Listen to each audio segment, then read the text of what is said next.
Hello friends, welcome to Mithuntips. இன்றைக்கி நம்ம சேனலில் ரொம்பவே டேஸ்டியான பாசிப்பயிறு கத்திரிக்காய் குழம்பு தாங்க செய்ய போகிறோம்.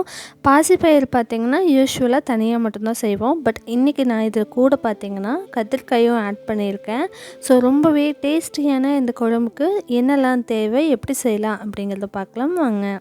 இந்த குழம்பு செய்ய தேவையான பொருட்கள்: பச்சை மிளகாய், மல்லி, சீரகம், சின்ன வெங்காயம், கருவேப்பிலை, 2 பல் பூண்டு. பாசிப்பயிறு வந்துட்டு வெறும் வாணலியில் இந்த மாதிரி நல்லா வறுத்து எடுத்துக்கலாம்.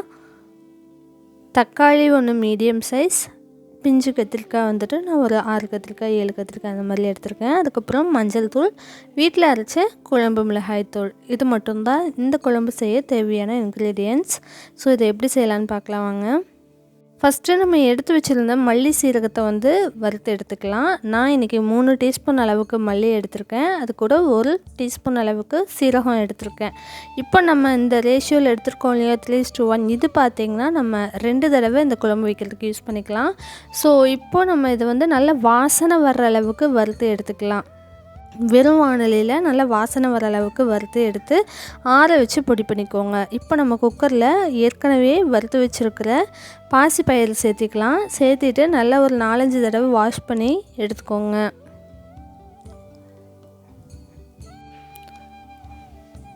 இப்போ நல்லா வாஷ் பண்ணி எடுத்ததுக்கப்புறமா தேவையான அளவுக்கு தண்ணி சேர்த்திக்கலாம். ஒரு அப்ராக்சிமேட்டாக ஒரு 4 அல்லது 5 கிளாஸ் அளவுக்கு தண்ணி சேர்த்திக்கலாம். அதிகமாக தண்ணி இருந்தாலும் நம்ம குழம்புக்கு தண்ணி தேவைப்படும் இல்லையா, அதனால் ஒன்றும் தப்பில்லை. இப்போ தண்ணி சேர்த்ததுக்கப்புறமா ஒரு பச்சை மிளகாயை நம்ம 2ஆக கிள்ளி போட்டிருக்கிறேன். அது கூட 2 பல் பூண்டு சேர்த்திக்கலாம். 1/4 டீஸ்பூன் அளவுக்கு மஞ்சள் தூளும் சேர்த்திக்கலாம். இப்போ இதை ஒரு 6-7 விசில் நல்லா விட்டு எடுத்துக்கலாம்.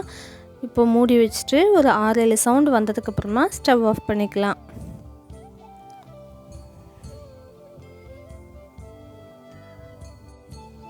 ஸோ இப்போ ரெடி ஆயிடுச்சு. 6-7 சவுண்டு வந்ததுக்கப்புறம் ப்ரெஷர் ஃபுல்லாக ரிலீஸ் ஆனதுக்கப்புறமா நம்ம ஓப்பன் பண்ணி பார்த்தா பாசிப்பயிறு நல்லா வெந்திருக்கு.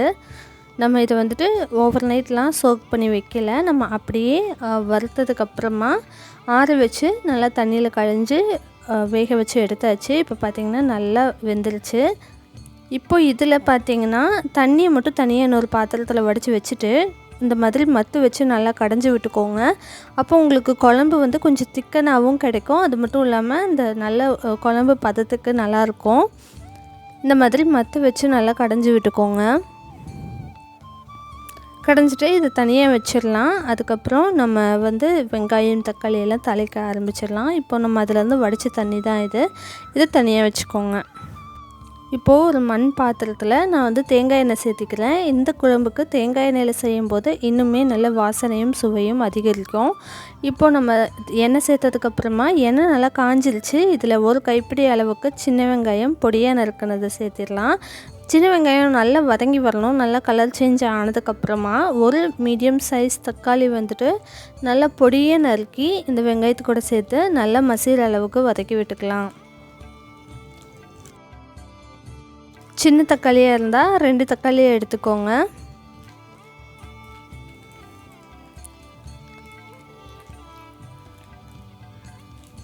இப்போது வெங்காயம் தக்காளி எல்லாமே நல்லா வதங்கிருச்சு. நம்ம எடுத்து வச்சுருந்த கத்திரிக்காயை இதில் சேர்த்திடலாம்.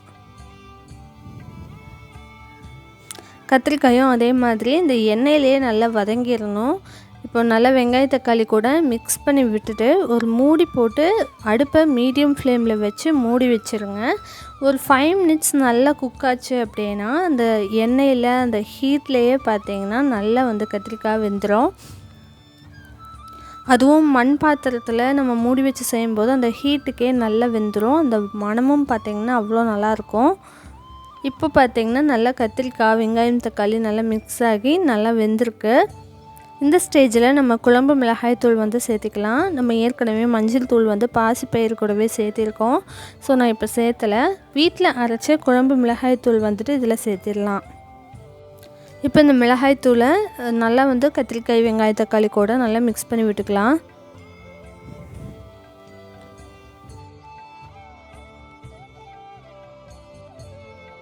இப்போது நம்ம வேக வச்சு மசிச்சு வச்சுருக்கிற பாசிப்பயிறு இது கூட சேர்த்திடலாம். அந்த பாசிப்பயிறு கூட நம்ம பூண்டு, மஞ்சள் தூள், மிளகாய் எல்லாமே சேர்த்திடணும். அது எல்லாத்தையும் நல்லா மத்து வச்சு மசிச்சாச்சு.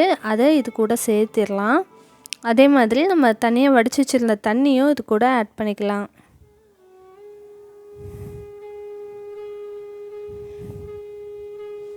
நல்லா கலந்து விட்டுட்டு தேவையான அளவுக்கு உப்பும் சேர்த்திக்கலாம்.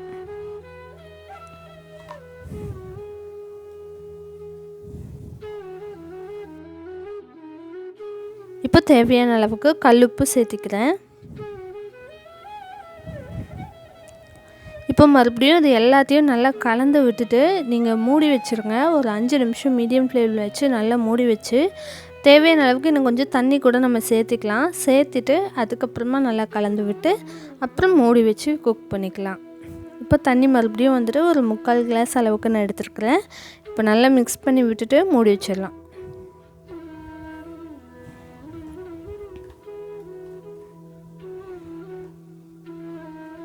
ஸோ ஒரு 5 நிமிஷம் கழிச்சு நல்லா பார்த்திங்கன்னா கொதிச்சிட்ருக்கு.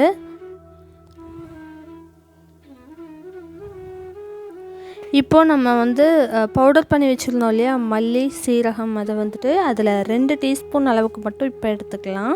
அதில் இன்னும் மீதம் இருக்கும். அதை நெக்ஸ்ட் டைம் குழம்பு வைக்கும்போதும் அதை நம்ம சேர்த்துக்கலாம். இப்போ 2 டீஸ்பூன் அளவுக்கு மட்டும் மல்லி சீரகத்தூள் சேர்த்துக்கிறேன். இதை நல்லா வறுத்து அரைச்சதுனால அதோட வாசனை அவ்வளோ நல்லாயிருக்கும். குழம்பு நல்லா கொதித்து ரெடி ஆனதுக்கப்புறமா ஃபைனலாக ஒரு 5 நிமிஷம் இருக்கிறதுக்கு முன்னாடி இந்த தூளை நம்ம ஆட் பண்ணும்போது இந்த குழம்புக்கு இன்னுமே சுவையும் மணமும் அதிகரிக்கும். இப்போ நம்ம இதை நல்லா கலந்து விட்டாச்சு. அடுப்பை நல்லா லோ ஃப்ளேமுக்கு மாற்றிட்டு இந்த பொடி ஆட் பண்ணதுக்கப்புறமா மறுபடியும் மூடி வச்சு ஒரு 5 நிமிஷம் குக் பண்ணால் போதும். நம்மளுக்கு குழம்பு ரெடி ஆகிடும். கத்திரிக்காயும் பார்த்திங்கன்னா நம்ம ஏற்கனவே எண்ணெயில் நல்லா வதக்கி இருக்கிறதுனால அதுலேயே 3/4வாசி நல்லா வெந்துருச்சு. அதுக்கப்புறமா நம்ம பாசிப்பயிறு ஆட் பண்ணிட்டோம், நல்லா குக் பண்ணியிருக்கோம் இல்லையா. ஸோ இப்போ கத்திரிக்காய் நல்லா குக் ஆயிடுச்சு. இப்போ ஃபைனல் ஸ்டேஜாக பார்த்திங்கன்னா நம்ம ஒரு வாணலியில் கொஞ்சமாக தேங்காய் எண்ணெய் விட்டு அதில் கடுகு, கருவேப்பிலை தாளிப்பு சேர்த்துட்டு அதை நம்ம திரும்ப எடுத்து குழம்புல ஆட் பண்ணிக்கலாம். கொஞ்சமாக கருவேப்பிலை சேர்த்திக்கலாம். இப்போ இது நல்லா வறுபட்டதும் நம்ம அப்படியே எடுத்து குழம்புல சேர்த்துக்கலாம். ஸோ அப்படியே எடுத்து இது குழம்புல சேர்த்திட்டோம்னா அவ்வளோதான், நம்மளுக்கு பாசிப்பயிறு கத்திரிக்காய் குழம்பு ரெடி ஆயிடுச்சு. எப்போதுமே ஒரே மாதிரி ப்ளைனாக பாசிப்பயிறு குழம்பு செய்கிறதுக்கு பதிலாக நம்ம இந்த மாதிரி நல்ல டேஸ்டியான கத்திரிக்காயும் ஆட் பண்ணிவிட்டு இந்த மாதிரி நீங்கள் செஞ்சு பாருங்கள். கண்டிப்பாக ரொம்பவே வீட்டில் இருக்க எல்லாத்துக்கும் பிடிக்கும். நம்ம காரமும் அளவாக தான் சேர்த்திருக்கோம், புளிப்பும் அளவாக தான் சேர்த்திருக்கோம். எல்லாமே கரெக்டான பக்குவத்தில் இருக்கிறதுனால இந்த குழம்பு ரொம்பவே டேஸ்டியாக இருக்கும். ஸோ நீங்களும் உங்கள் வீட்டில் இந்த ரெசிபி செஞ்சு பார்த்துட்டு எப்படி வந்துச்சுன்னு சொல்லி கீழே கமெண்ட் பண்ணுங்கள். நான் பார்த்திங்கன்னா எப்போதும் பாசிப்பயிறு, கொள்ளுப்பருப்பு, அதுக்கப்புறம் தட்டைப்பயிறு இது எல்லாத்துக்குமே கொஞ்சம் நெய் ஆட் பண்ணி சாப்பிடுவேன். எனக்கு அது பிடிக்கும். உங்களுக்கு பிடிச்சிருந்தால் நீங்கள் நெய் ஆட் பண்ணிக்கோங்க, அப்படி இல்லைன்னா அந்த பாட்டை ஸ்கிப் பண்ணிக்கோங்க. ஃபைனலாக நம்ம சாதத்து கூட குழம்பு சேர்த்ததுக்கப்புறமா நான் கொஞ்சமாக நெய் விட்டு சேர்த்துக்குவேன். ஸோ நீங்களும் இந்த ரெசிபி ட்ரை பண்ணி பார்த்துட்டு எப்படி வந்துச்சுன்னு சொல்லி கீழே கமெண்ட் பண்ணுங்கள். மறக்காமல் நம்ம சேனலில் இன்னும் நீங்கள் சப்ஸ்கிரைப் பண்ணலைன்னா கீழே இருக்க red colour subscribe button press பண்ணிக்கோங்க. தேங்க்ஸ் ஃபார் வாட்சிங்.